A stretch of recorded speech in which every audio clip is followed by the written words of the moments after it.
Sebuah video amatir yang beredar luas di media sosial memperlihatkan momen dramatis saat sebuah gedung pencakar langit di Tel Aviv runtuh dalam hitungan detik.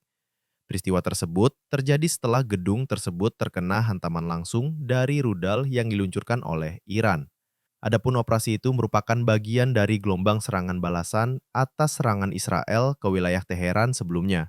Dalam video berdurasi singkat itu, terlihat kilatan cahaya disusul suara ledakan keras. Tak lama berselang, struktur tinggi bangunan pencakar langit perlahan-lahan runtuh ke tanah dan meninggalkan kepulan asap pekat.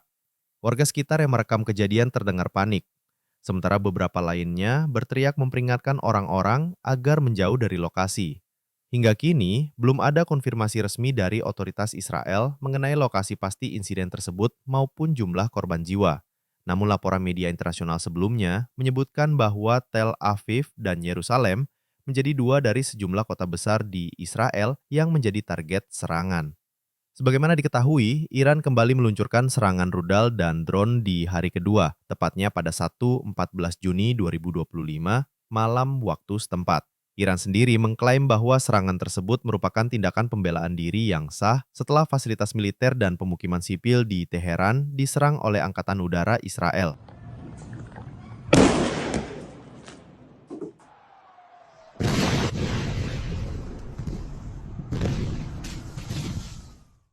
Download Tribun X sekarang, menghadirkan lokal menjadi Indonesia.